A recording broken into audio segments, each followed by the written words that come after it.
ketika kita percaya sama Tuhan Yesus, kita harus melihat rancangan mula-mula.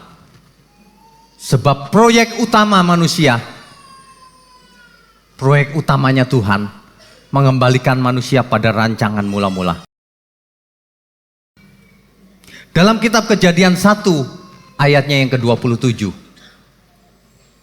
manusia dirancang supaya menjadi penguasa di bumi, supaya beranak cucu memenuhi bumi dan menguasai seluruh ciptaan yang ada di bumi. Bukan merancang manusia supaya beragama, bukan. Adam dan Hawa pada mulanya tidak memiliki ritual apapun. Adam dan Hawa mula-mula berkomunikasi langsung dengan Tuhan. Coba dibaca, nggak ada ritual. Komunikasi langsung. Tuhan bicara langsung. Adam, jangan kau makan buah itu. Nanti kamu mati. Jelas kalimatnya. Kuasai bumi. Pelihara. Kau harus berkuasa seluruh bumi. Jelas. Kata avodah.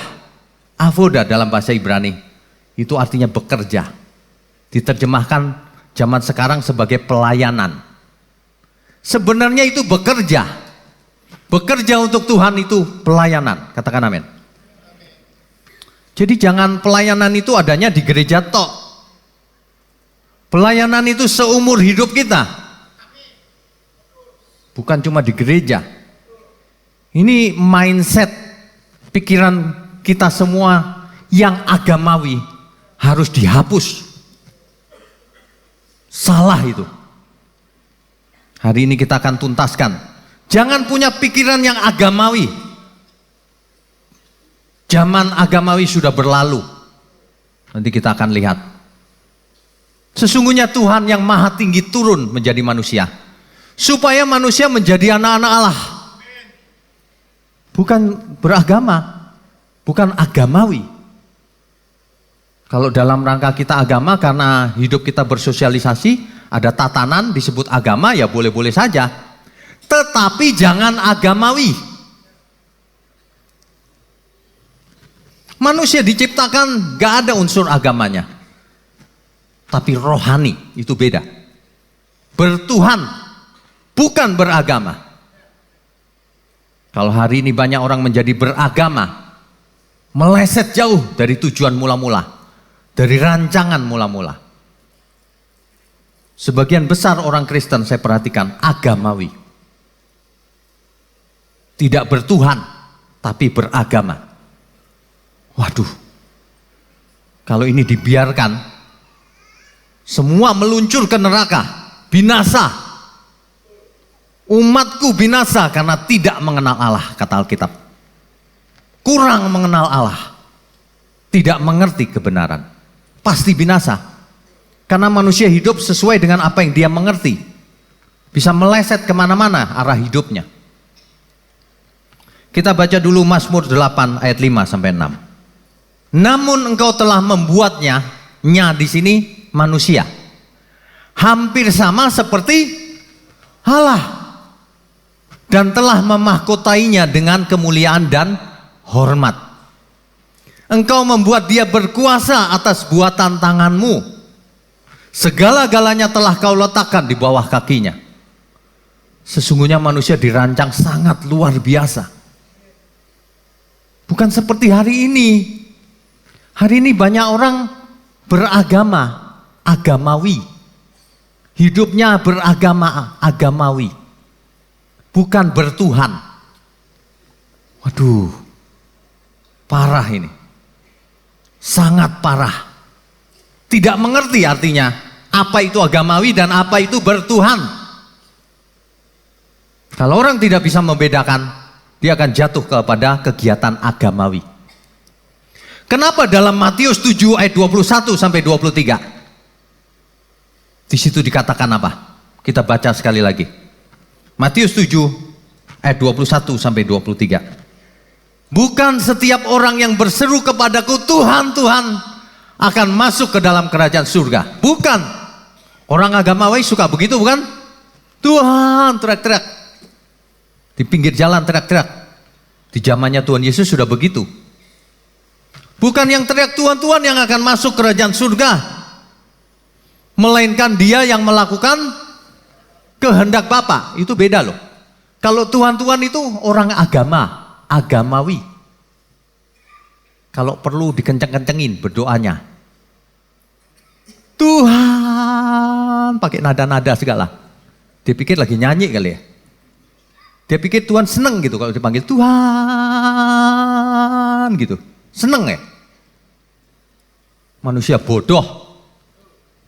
Baca Alkitab supaya cerdas. Ada amin gak? Sebab kalau Tuhan tidak menyatakannya dirinya, kita nggak bisa mengerti kebenaran kalau bukan Tuhan yang mengajar. Nggak bisa. Manusia banyak menyia-nyiakan hidupnya karena nggak mengerti kebenaran. Hari ini kita harus arahkan hidup kita untuk bertuhan, bukan beragama, bukan hanya beragama. Manusia diciptakan begitu luar biasa. Untuk apa manusia diciptakan? Untuk apa? Kita baca Roma 11 ayat 36. Sebab segala sesuatu adalah dari Dia dan oleh Dia dan kepada Dia. Bagi Dialah kemuliaan sampai selama-lamanya. Kalau kita diciptakan untuk siapa?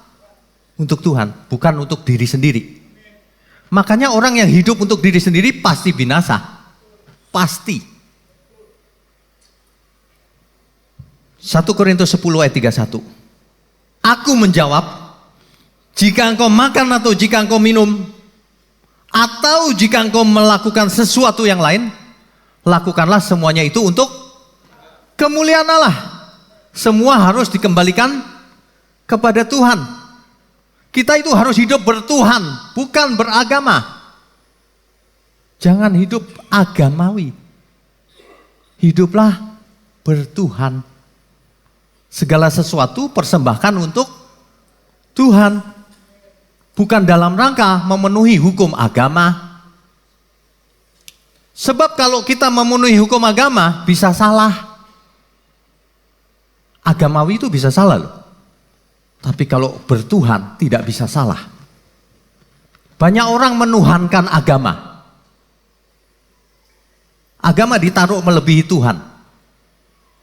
Sesungguhnya Tuhanlah yang paling tinggi. Katakan amin. Bahkan Tuhan tidak menciptakan agama. Setelah jatuh dalam dosa, barulah pola-pola keberagamaan ini muncul. Setelah jatuh dalam dosa, kita ingat gak Kain dan Habel mulai ngapain dia? Mengadakan persembahan. Tadinya ada gak? Gak ada, gak dicatat. Mulai itu persembahan untuk menyenangkan Tuhan, buat persembahan, korban bakaran dan sebagainya. Ritual agama itu berlanjut terus tuh sampai akhirnya diturunkan Taurat oleh Tuhan. Itu agama itu. Taurat itu agama. Agamanya Musa. Hukum Taurat diturunkan kepada bangsa Israel, bukan seluruh dunia. Itu agamanya Musa, disebut agama Musa atau Yudaisme atau agama Yahudi. Musa menerima Taurat dari Tuhan. Itu dari Tuhan juga, Pak. Iya, betul.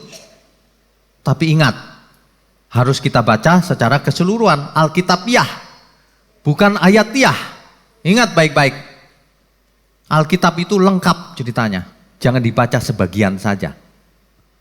Memang Tuhan turunkan Taurat terhadap kaum Israel melalui Musa di Gunung Sinai. Tapi hukum Taurat yang diberikan itu tidak bisa membatalkan janji yang sebelumnya, yang 400 tahun sebelumnya diberikan. Apa janji apa itu? Tuhan berjanji sama Abraham, melalui keturunanmu seluruh bangsa akan diberkati. Berkat apa itu? Berkat apa itu? Orang sekarang kalau ditanya berkat Abraham, pikirannya kaya raya. Orang sekarang banyak yang matre loh. Biar ke gereja tetap matre jalan terus. Dia pikir dia bisa selamat dengan matre tapi percaya Yesus. Orang yang matre itu artinya nggak percaya Tuhan Yesus. Kalau orang percaya Tuhan Yesus, dia nggak boleh matre. Katakan amin. Sama Tuhan berani hitung-hitungan. Itu hidup orang beragama itu begitu. Datang kepada Tuhan, mau dapat untung, mau dapat berkat. Memberi perpuluhan dalam rangka memancing berkat. Akan dikembalikan 30, 60, bahkan 100 kali. Itu pola hidup beragama itu begitu. Ada aturan mainnya. Kalau aku taat diberkati. Kalau tidak taat dikutuk. Ini agamawi ini. Agamawi. Tuhan kita nggak begitu. Taat. Aku menghajar anak yang kukasih, kata Tuhan. Tetap mengalami kesulitan, tapi itu demi kebaikan. Katakan amin. Untuk kebaikan, yang hidup tidak mau menderita jangan ikut Tuhan. Tuhan sendiri yang ngomong. Karena kita semua dikaruniai bukan hanya percaya, tetapi untuk menderita bagi Kristus, bersama-sama dengan Kristus. Orang yang tidak mau menderita gak bisa ikut Tuhan Yesus. Tapi penderitaannya jangan karena salah sendiri ya. Makan sembarangan, babi apa aja dimakan, habis itu semua penyakit datang. Aku memang menderita Pak. Enggak, itu cari penyakit. Menderita ini bukan karena kesalahan sendiri. Menderita ini karena beban yang diberikan Tuhan. Kita harus pikul salib. Ada amin ya. Kalau datang kepada ilahnya, mau dapat rezeki. Kalau datang kepada dukun orang-orang dunia, mau dapat rezeki. Bertobat sampai di gereja sama. Datang kepada Tuhan, mau dapat rezeki. Cuma istilahnya kalau di gereja berkat. Bukannya mempersembahkan diri untuk Tuhan, malah menuntut Tuhan, mengklaim Tuhan, janji Tuhan. Janji yang mana yang kau klaim? Janji Tuhan itu cuma satu prioritasnya. Langit baru, bumi baru, keselamatan. Yang lain gak penting. Yang lain kerja keras, jaga kesehatan, itu pun akhirnya mati. Kita udah jaga kesehatan tetap bisa kena loh. Kena stroke, jantung, tetap. Tapi kalau nggak jaga, cepat kenanya. Kita semua harus jaga kesehatan. Ada amin nggak? Ayatnya jelas loh. Baik aku makan, minum, lakukan untuk Tuhan. Jangan mau enaknya sendiri. Ya. Jangan jadi orang yang agamawi. Ini bagaimana menjelaskannya ya? Agak sulit nih. Bapak Ibu mesti sabar. Kita mesti baca Alkitab. Nggak bisa nggak? Roma 3 ayat 11. Tidak ada seorang pun yang berakal budi. Tidak ada seorang pun yang mencari Allah. Semua orang telah menyeleweng. Mereka semua tidak berguna. Tidak ada yang berbuat baik. Seorang pun tidak. Tidak ada seorang yang dibenarkan karena melakukan Taurat. Tidak ada. Kalau dibaca terus ayatnya. Tidak ada. Ini Paulus ngomong dengan orang percaya loh. Orang percaya zaman itu karena masih peninggalan agama Musa. Masih ada bau Tauratnya. Lalu bangga, aku sudah melakukan Taurat, bisa selamat. Paulus berkata, kau melakukan Taurat bukannya selamat loh. Tapi orang zaman sekarang konteksnya lain, dibuat nyeleweng lain lagi. Keselamatan bukan karena perbuatan baik loh Pak. Beda konteksnya. Itu orang Yahudi yang membanggakan Taurat. Sama Paulus dikasih tahu, keselamatan bukan karena melakukan Taurat. Sekarang, keselamatan bukan karena kau nganggur-ngangguran pasif tidak melakukan keselamatan. Justru karena Kristus mati di kayu salib, kita berhutang supaya hidup menurut roh, bukan hidup menurut daging. Banyak loh orang Kristen masih kedagingan. Makan gak bener, minum gak bener. Banyak. Saya dikasih tahu sama seseorang, Pak itu rajin ke gereja tuh Pak. Tapi kalau pulang dari gereja, minum tuak jalan terus. Ya aduh, saya cuman gimana ya jelasinya ya. Ini orang-orang beragama itu begitu. Aku kalau berbuat dosa ya, nanti ke gereja diampuni. Di gereja ada namanya sin amnesti. Pengampunan dosa. Dosanya diampuni. Jadi kalau hari biasa buat dosa nggak apa-apa. Kalau hari Minggu ke gereja minta ampun, diampuni.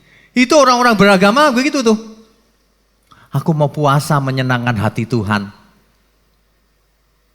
Yang benar. Ternyata puasanya untuk supaya dikasih jodoh. Supaya dagangnya laris. Itu orang-orang beragama itu. Berhubungan dengan Tuhan aja ada modusnya. Ada maunya. Mau memanfaatkan kuasa Tuhan. Itu orang beragama itu. Banyak pola-pola keberagaman yang begitu. Karena orang benar itu hidup oleh iman, bukan oleh melakukan Taurat. Tapi jangan salah, iman itu apa? Iman itu perbuatan. Kalau nggak berbuat baik, nggak beriman. Berbuat baik belum tentu beriman. Tapi kalau nggak berbuat baik, pasti tidak beriman. Iman tanpa perbuatan seperti tubuh tanpa roh, mati. Iman bohong itu. Banyak orang begitu tuh, yang penting aku sudah percaya Yesus Pak. Oh percayamu percaya bagaimana? Karena iman itu ada ekspresinya. Ekspresinya lewat perbuatan. Meskipun perbuatan belum tentu iman. Tapi iman tanpa perbuatan bukan iman. Kita baca Roma 3 ayat 12. Tadi sudah ayat 14. Kalau Rasul Paulus menulis Taurat, ditujukan kitab Roma, itu maksudnya adalah memperingatkan jemaat di Roma. Jemaat yang sudah percaya Yesus loh. Tapi masih agamawi. Orientasinya masih Taurat. Waduh, sampai bangga melakukan Taurat loh.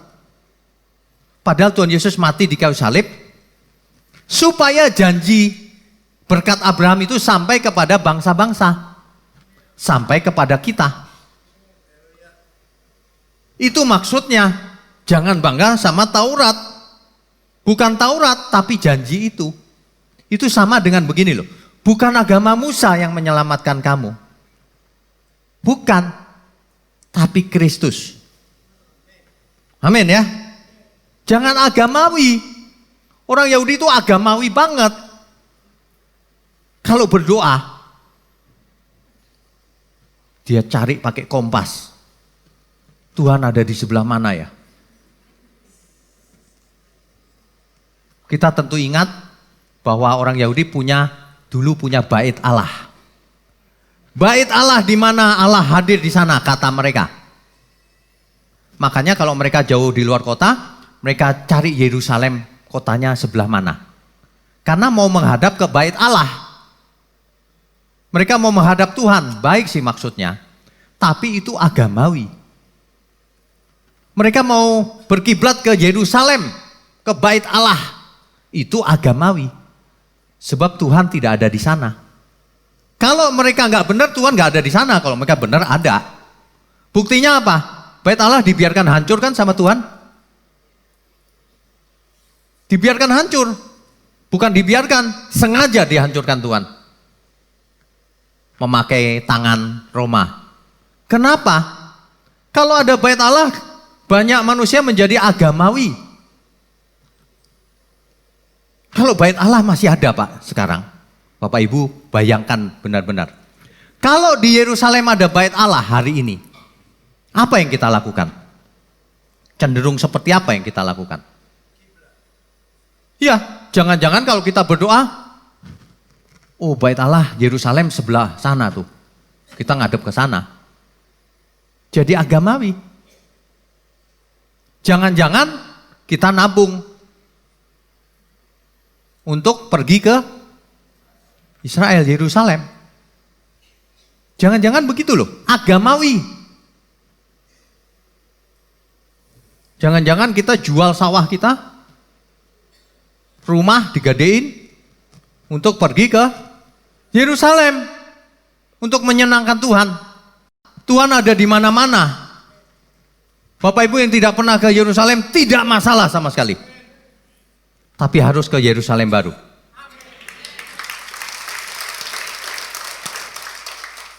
Iya. Yerusalem yang di bumi bukan tanah suci. Tanahnya biasa saja. Nanti Yerusalem baru. Tanah suci kita ada di balik langit biru. Amin ya. Pikiran mesti dibuka, jangan agamawi. Kalau mau ke Israel boleh. Nikmati aja jalan-jalan. Sampai sana, oh dulu Tuhan Yesus di sini, dibaptisnya di sini. Nggak mungkin. Emang ada yang tahu Tuhan Yesus dibaptis di mana? Hari ini kok dibaptis, ini nih tempat Yesus dibaptis, nggak mungkin. Hari itu dibaptis nggak tahu di sebelah mana kok. Nggak ada yang tahu. Apalagi itu kalau kita ke suatu tempat ya ada jejak kaki Yesus di situ. Katanya Tuhan terbang dari situ. Jejaknya sampai di batu loh. Anehnya kakinya gede banget. Saya bilang Tuhan Yesus kok gede banget ya kakinya. Aduh, ini akal-akalan tour and travel ini. Ini bisnis sebenarnya. Tuhan nanti datang tidak menjejakkan kaki lagi. Baca dong Alkitab. Tuhan menjemput kita di awan-awan. Enggak menjejakkan kaki sama sekali. Di awan-awan kita yang diangkat. Lalu dibawa ke langit baru, bumi baru. Hari ini jangan kita agamawi, rugi kita. Zaman agamawi itu sebenarnya sudah diakhiri ketika Tuhan Yesus datang. Sudah berakhir. Perhatikan apa yang dilakukan Tuhan Yesus. Hari Sabat mestinya gak boleh menyembuhkan orang sakit, Tuhan menyembuhkan. Iya kan? Nah, bait Allah. Tuhan berkata ini akan dihancurkan. Orang-orang agama Yahudi bisa marah loh, tersinggung dia. Bait Allah ini begitu kita puja-puja Tuhan bilang ngomong dihancurkan. Waduh. Hari Sabat loh. Anak manusia adalah Tuhan dari hari Sabat, jangan dibalik. Hari ini gak ada hari raya yang kita harus istimewakan, gak ada. Kalau kita Natal, ya bolehlah. Karena kita kumpul-kumpul untuk memuliakan Tuhan juga. Tapi bukan berarti ulang tahun istimewa. Tuhan Yesus sudah besar. Jangan dibayangkan kecil terus. Banyak orang bayangannya begitu. Jangan agamawi. Nanti bikin boneka-bonekaan gitu ya. Aduh, kayak sandiwara aja. Tuhan Yesus sudah, kalau datang lagi dia raja di atas segala raja. Jangan agamawi. Oh kalau berdoa harus keramas kembang 7 rupa dulu. Gak usah. Alkitab berkata apa? Bereskan dulu hatimu. Kalau hatimu gak benar, ngapain kau hadap aku, kata Tuhan. Agamawi itu. Yang luar dibersihkan. Dalamnya seperti kuburan. Tuhan Yesus kalau ngomong itu tegas loh. Belak-belakan. Sama para kiai Yahudi itu. Pakai pakaian kebesaran kan, kiai Yahudi itu, agamawi gitu. Waduh, megah gitu. Tuhan Yesus ngomong apa? Kau seperti kuburan, luarnya dicat putih, dalamnya tulang belulang. Munafik. Orang agamawi itu memang kebanyakan munafik. Pakai agama untuk alat, tujuan. Ujung-ujungnya duit dan kekuasaan. Itu melulu. Membenarkan diri sendiri. Makanya Tuhan bubarkan sebenarnya. Ketika dialognya Tuhan Yesus dengan perempuan Samaria. Itu penting loh itu. Hari itu kalau orang beribadah kan di bait Allah. Untuk orang-orang Israel. Untuk orang-orang Samaria di Gunung Gerizim. Orang perempuan Samaria itu tahu. Engkau katakan kau beribadah di Yerusalem. kami di gunung. Tuhan Yesus ngomong apa? Tidak. Bapa di surga menghendaki penyembah-penyembah benar, yaitu dalam roh dan kebenaran. Bukan di Yerusalem, bukan di Gunung Gerizim, bukan. Gak usah ngadep Yerusalem, gak usah ngadep gunung itu. Gak usah cari kompas. Aku tinggal dalam hatimu. Gak usah cari kreditan ke Yerusalem. Tuhan yang mengalah masuk ke dalam diri kita. Yang Maha Kudus, ruang Maha Kudus masuk ke dalam diri kita. Katakan amin. Kita beri kemuliaan untuk Tuhan. Kalau Tuhan mengalah masuk dalam diri kita, lalu Tuhan berkata begini, kuduslah kamu sebab aku kudus. Yang Maha Kudus sudah masuk dalam diri kita. Makanya kita harus hidup kudus. Kalau enggak cocok. Ditinggalin Roh Kudus nanti. Banyak orang enggak merasa Roh Kudus ada di dalam dirinya. Padahal Tuhan sudah mengalah loh. Kita semua belum kudus benar-benar, tetapi yang Maha Kudus masuk dalam diri kita. Tuhan sudah tinggalkan pola-pola keberagamaan. Oh, puasa ya Pak? Enggak. Kau harus puasa seumur hidupmu. Ada orang tanya sama saya, Pak, orang Kristen puasa enggak Pak? Maksudnya puasa apa? Puasa itu menahan lapar Pak. Kapan? Ya enggak tahu Pak, kalau orang Kristen bulan apa ya Pak? Saya bilang orang Kristen tidak punya bulan puasanya. Orang Kristen harus puasa seumur hidup. Memangnya boleh bulan tertentu boleh melakukan ini, bulan lain nggak boleh. Seluruh hidup kita harus puasa. Artinya tidak melakukan yang Tuhan tidak suka. Kita beri kemuliaan untuk Tuhan. Nggak boleh ada hari di mana kita, waduh hari ini aku nggak puasa. Boleh makan sembarangan. Boleh kedagingan. Nggak boleh. Itulah ibadah yang sejati. Persembahkan hidup, tubuhmu yang hidup. Yang hidupnya bagaimana? Berkualitas tinggi. Menurut Tuhan, bukan menurut manusia. Pola-pola keberagaman itu mesti dibuang dari pikiran kita. Puasanya seumur hidup. Bait Allahnya nggak ada. Tuhan hadir dalam diri kita. Tubuhmu bait Allah. Rohku tinggal dalam dirimu. Dalam diri kita. Makanya kita harus hidup kudus. Kita harus sempurna. Pola hidup keberagaman hanya bisa baik. Tidak bisa sempurna. Tuhan maunya sempurna kau. Sebab Bapa sempurna. Jangan bermimpi bisa sempurna kalau kita tidak mau melakukan kehendak Tuhan. Banyak orang mengatakan kita nggak bisa sempurna Kak. Pak, kita manusia biasa. Tuhan yang ngomong kau harus sempurna. Artinya bisa. Alasan melulu. Banyak orang beralasan tuh. Manusia biasa tidak bisa sempurna katanya. Bisa. Kalau mau. Bisa. Kalau niat. Sesungguhnya Tuhan membubarkan agamawi. Tuhan tidak ingin manusia jadi agamawi. Coba bayangin. Lucu gak sih kalau manusia pakai jubah agama gitu? Lalu merasa suci. Bawa kitab. Merasa suci kemana-mana. Orang-orang agamawi itu begitu. Beli Alkitab banyak-banyak. Satu ditaruh di tempat tidur.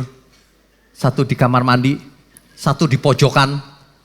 Dia pikir setan takut ya dengan cetakan Alkitab itu. Banyak orang gak mengerti. Yang ditakutkan setan itu bukan alat-alat dunia ini. Yang ditakutkan setan itu roh yang di dalam kita. Amin.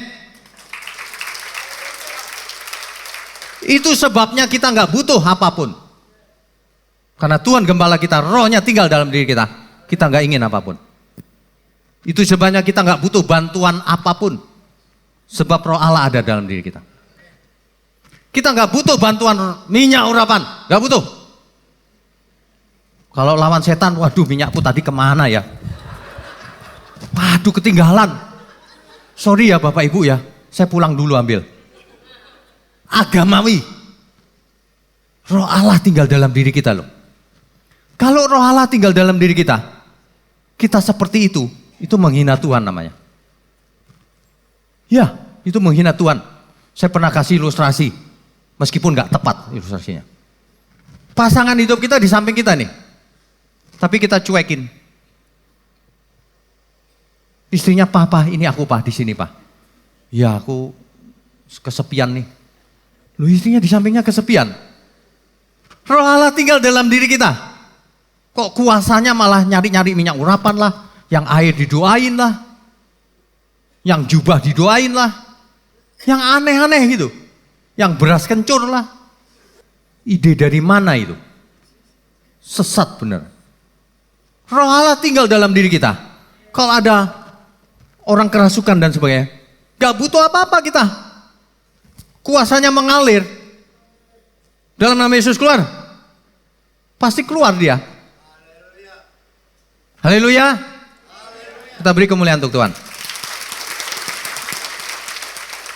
Bapak Ibu, jadilah manusia Allah. Bukan manusia beragama. Jadilah man of God.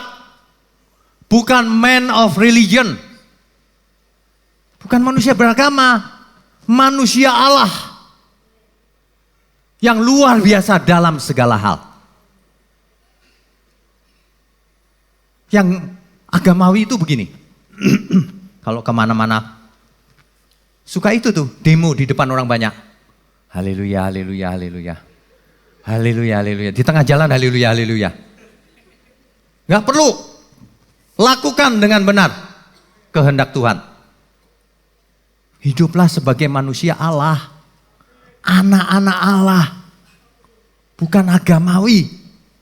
Itulah sebabnya zaman dulu, kalau Bapak Ibu ke Israel, kalau ada bait Allah, gak boleh masuk Bapak Ibu. Sebab yang boleh masuk ruang Maha Kudus hanya imam besar, imam agung. Memble semua manusia. Adanya bait Allah justru memisahkan manusia ketemu Tuhan. Itulah sebabnya dibubarkan sama Tuhan. Itulah sebabnya Roh Allah justru tinggal dalam diri kita. Sehingga setiap kita bisa berjumpa dengan Tuhan secara pribadi. Luar biasa loh, Tuhan sudah lakukan segala perkara bagi kita. Kita harus bertanya sama diri kita, apakah yang sudah kita lakukan untuk Tuhan? Taurat itu dibubarkan sama Tuhan. Disempurnakan menjadi Taurat yang sempurna. Jangan hidup menurut Taurat yang dulu itu. Ya, lalu kenapa Taurat diberikan Pak? Agama Musa. Mesti dibaca dong di Alkitab. Jangan pakai pikiran sendiri. Kita baca Galatia 3 ayat 19. Kalau demikian, apakah maksudnya hukum Taurat? Kenapa diberikan hukum Taurat? Ia ditambahkan oleh karena pelanggaran-pelanggaran sampai datang keturunan yang dimaksud oleh janji itu. Dan ia disampaikan dengan perantaraan malaikat. Sampai keturunannya itu, yang dijanjikan itu, datang. Ayat 24, coba kita baca. Jadi, hukum Taurat adalah penuntun bagi kita sampai Kristus datang. Supaya kita dibenarkan karena iman. Jadi kita jangan beragama lagi, pola-pola Taurat ditinggalkan. Hiduplah menurut Kristus. Menurut iman. Iman jangan disalahartikan lagi. Iman banyak yang disalahartikan loh. Kalau pengen sesuatu imani saja Pak. Pengen ini imani Pak. Pengen itu imani Pak. Jadi Taurat yang lain itu. Iman bukan itu. Iman itu serahkan hidup kita untuk Tuhan. Itulah hidup bertuhan. Kalau imannya cuma pengen ini, pengen itu beragama lagi itu. Ada modusnya. Orang beragama itu ada modus. Kita semua mesti bertobat loh. Jangan beragama. Jangan hanya beragama. Tapi harus bertuhan. Bisa loh orang beragama itu. Orang beragama itu kan yang penting melakukan aturan-aturan agama. Yang penting kan cuma itu. Ke gereja hari Minggu. Yang penting sudah rajin Pak. Ke gereja hari Minggu.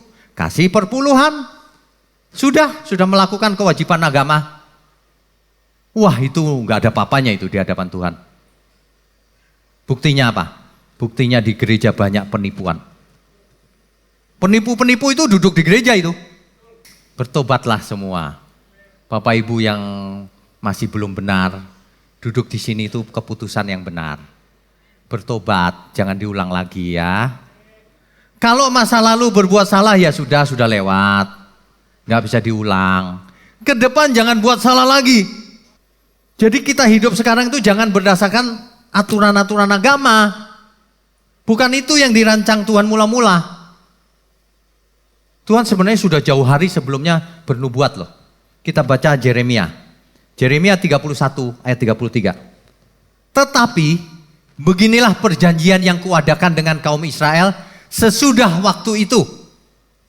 Demikianlah firman Tuhan. Aku akan menaruh Tauratku, hukumku maksudnya, dalam batin mereka dan menuliskannya dalam hati mereka. Maka aku akan menjadi Allah mereka dan mereka akan menjadi umatku. Kalau dilanjutkan. Ya.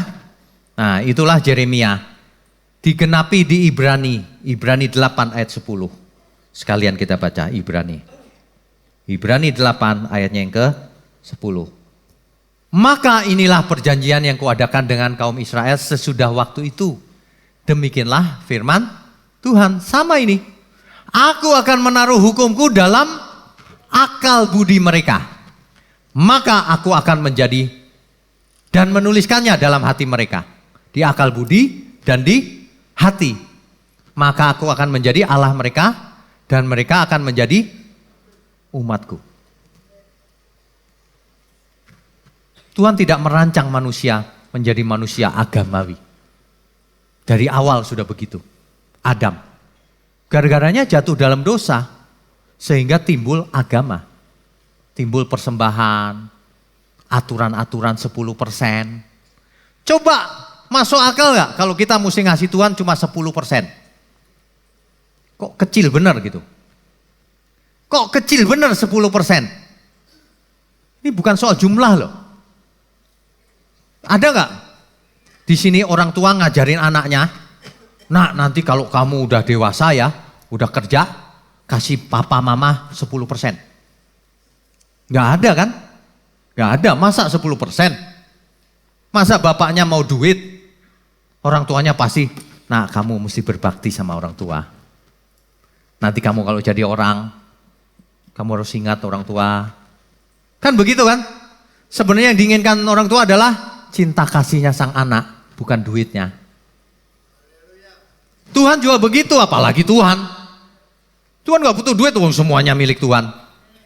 Kalau kita ngasih 10% itu gak ada papanya juga. Memangnya Tuhan senang gitu kalau kasih 10%? Gak ada papanya. Biar kita memberi diri semua dibakar tubuhku Tuhan.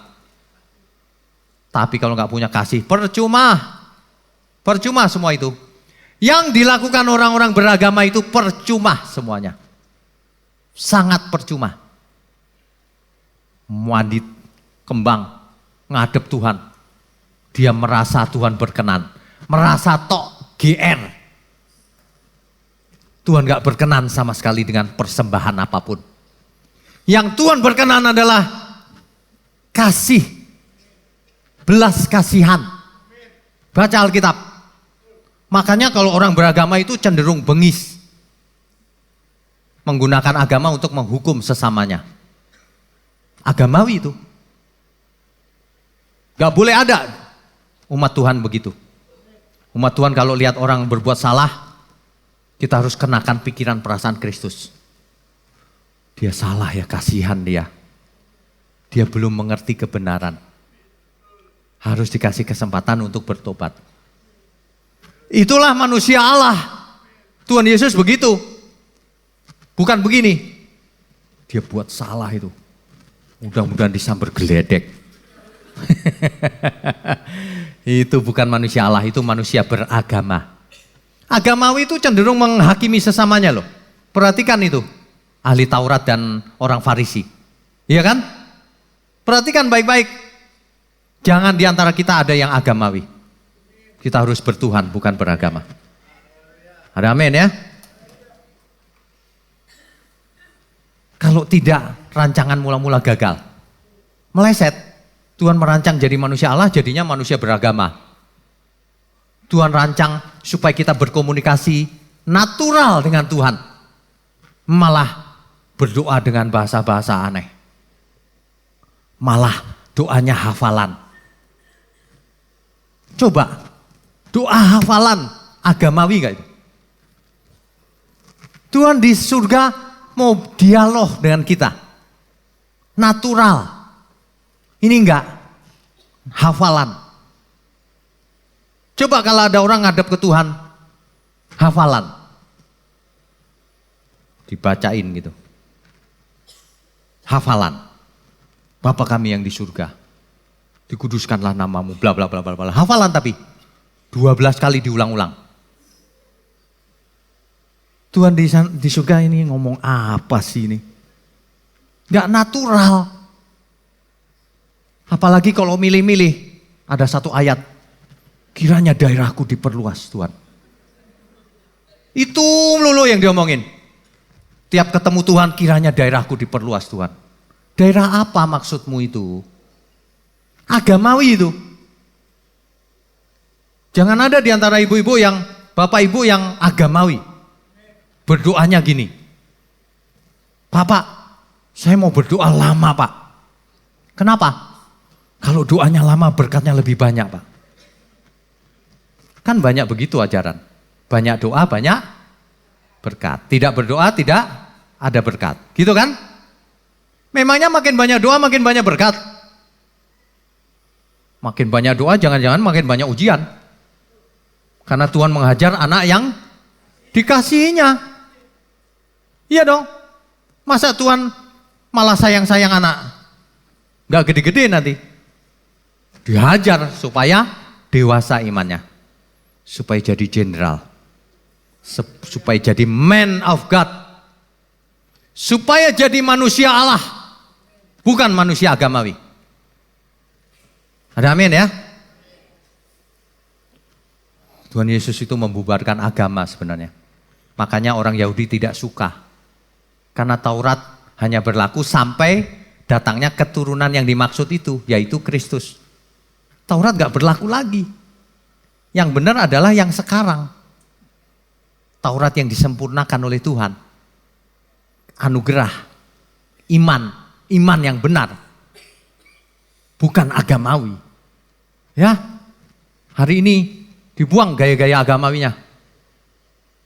Kalau tidur manggil bawa minyak urapan diolesin mulutnya, matanya biar bening. Terus apa lagi ya? Banyak sekali itu model-model begitu saya perhatikan.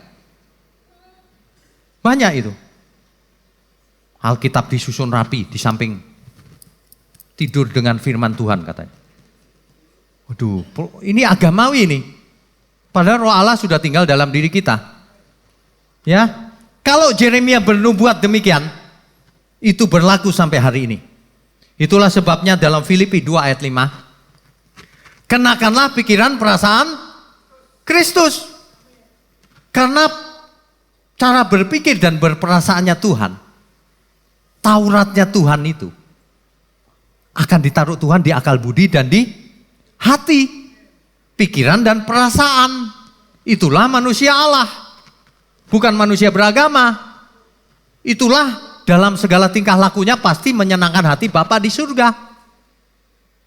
Bukan untuk diri sendiri. Hari ini bertobat semuanya. Dievaluasi hidup kita. Ada apa dalam hidup kita yang Tuhan masih belum berkenan.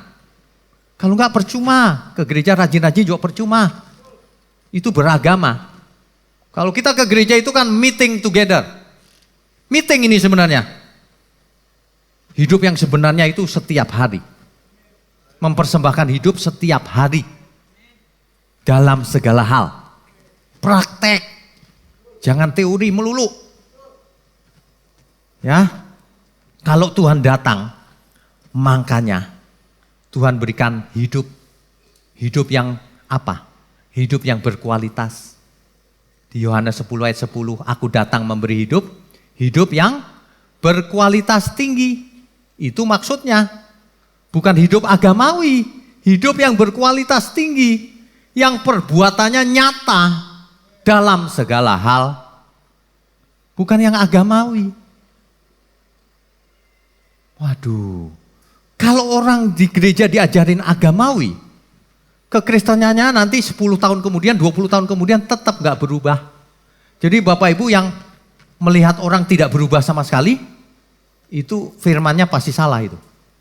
Agamawi. Firman yang benar itu berkuasa mengubah manusia. Gunung pun pindah karena menimbulkan iman sebiji sesawi. Ada amin? Bertobat ya, jangan diulang. Makanya Tuhan Yesus berkata begini. Ini Tuhan yang ngomong loh. Itu dicatat ayatnya Bapak Ibu. Tuhan yang ngomong loh. Di dalam Matius berapa itu? Kalau hidup keagamaanmu tidak lebih benar daripada keagamaan orang-orang Farisi ini, itu Matius 5 ayat 20. Ini clear banget kalau Tuhan Yesus ngomong. Kalau hidup keagamaanmu tidak lebih benar daripada hidup keagamaan ahli-ahli Taurat dan orang Farisi, sesungguhnya kamu tidak akan masuk ke dalam kerajaan surga. Enggak masuk. Hari ini enggak ditekankan ini. Hidup bertuhan itu beda dengan hidup beragama. Hidup bertuhan itu ini. Ini terjemahannya kurang pas, hidup keagamaan. Ini teks aslinya dikaiosune. Ini perlu diulang-ulang ini. Dikaiosune. Dikaiosune ini artinya bukan hidup keagamaan.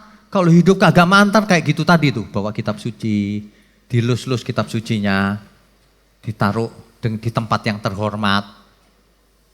Kalau berdoa jam-jam tertentu, makin pagi makin bagus. Seolah-olah Tuhan buka prakteknya pagi hari. Jam berapapun sama. Kalau berdoa di gereja lebih didengar Tuhan. Apalagi di Yerusalem.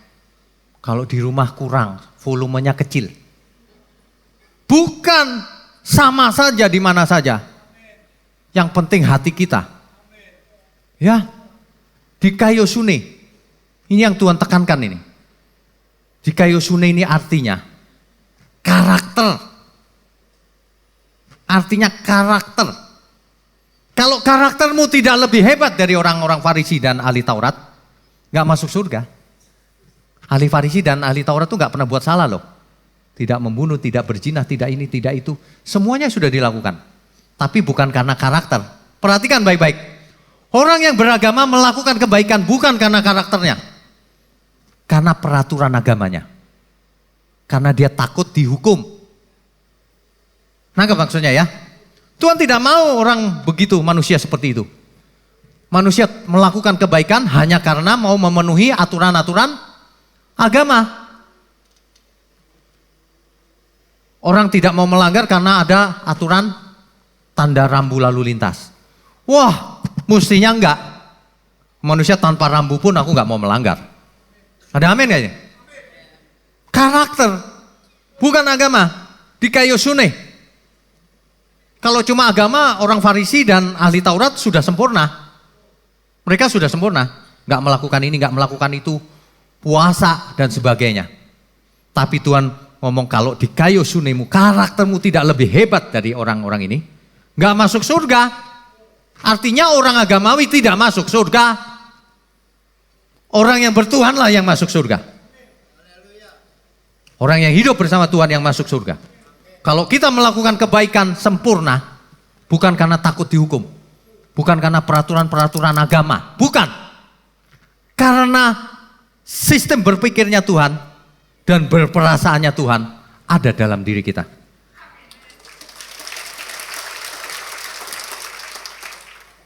Itulah manusia-manusia Allah yang memiliki karakter ilahi. Masih ingat di Mazmur tadi di depan?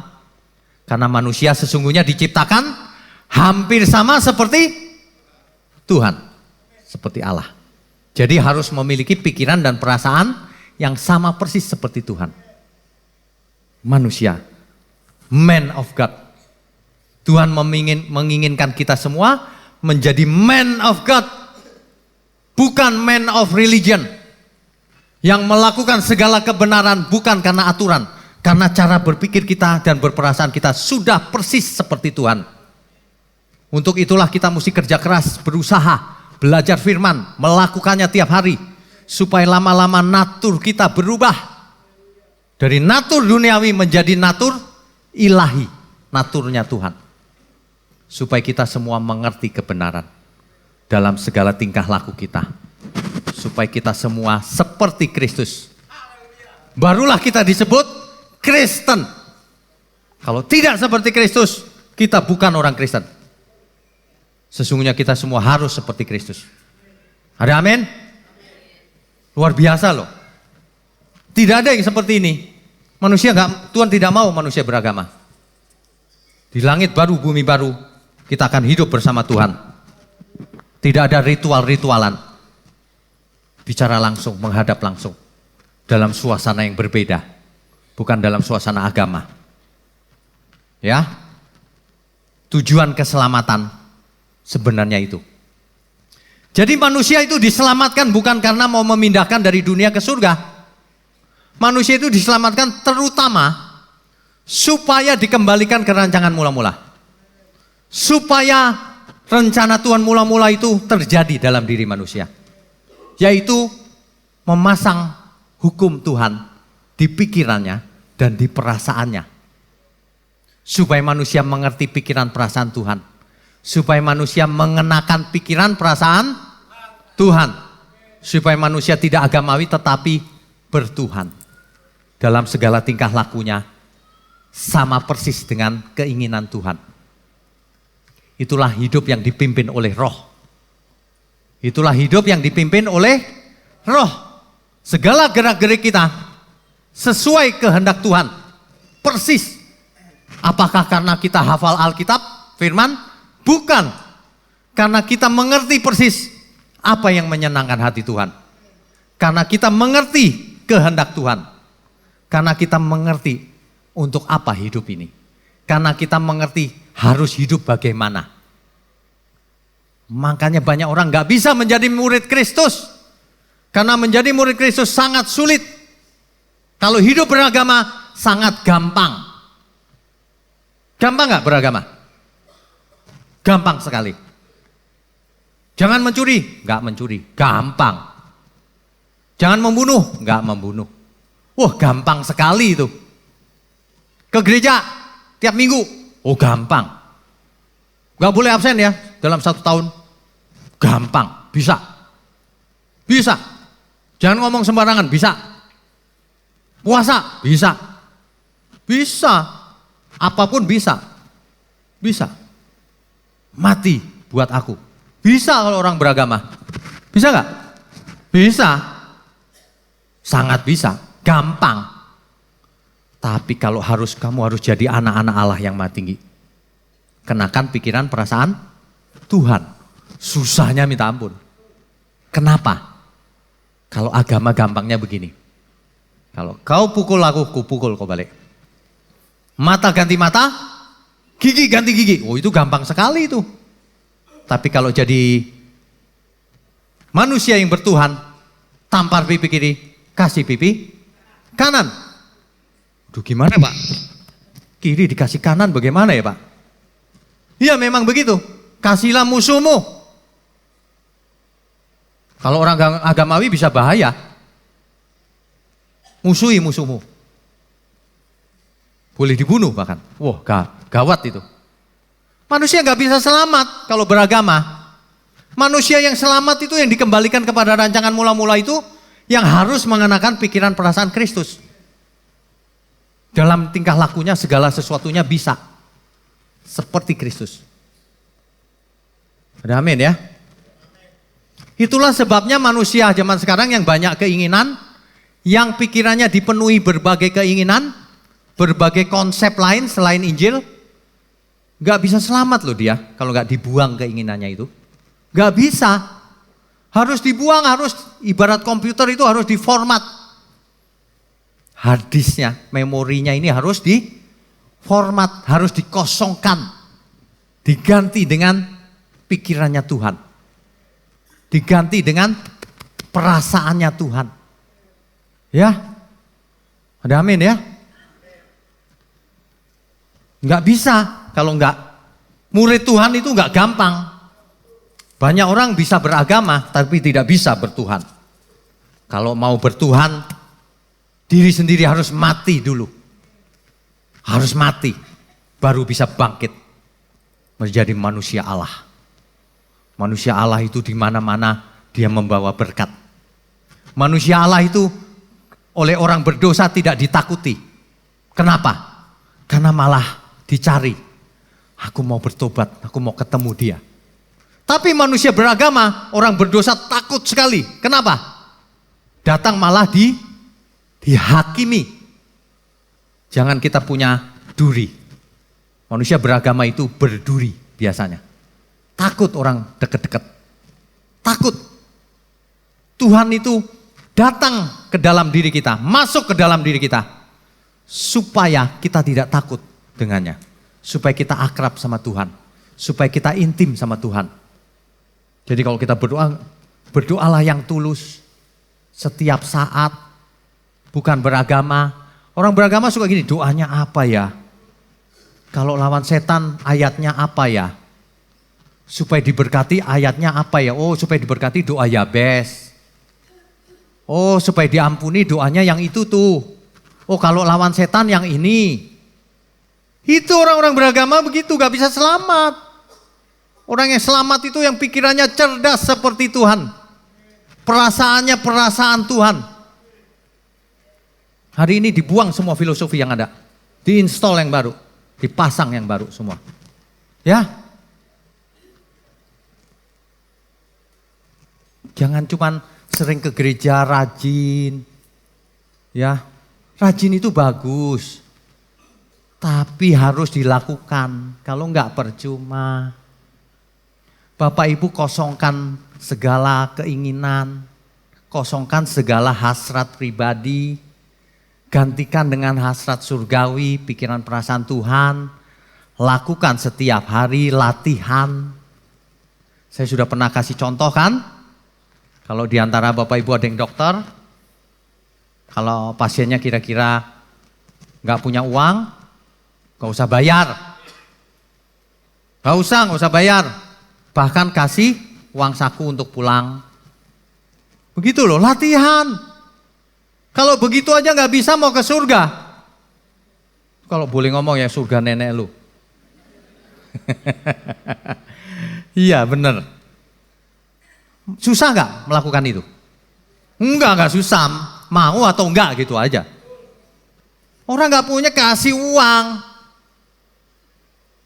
Ada orang konseling.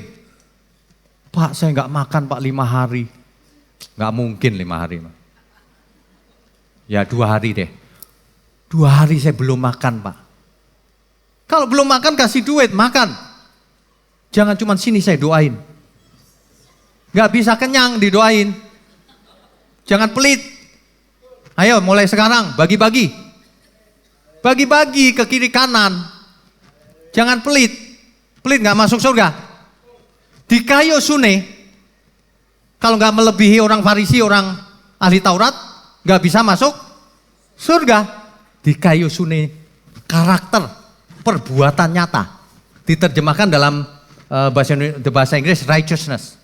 Diterjemahkan dalam bahasa Indonesia bisa kebenaran. Tapi bukan kebenaran alitea, bukan. Kebenaran dalam rangka karakternya. Karakter Tuhan. Ya.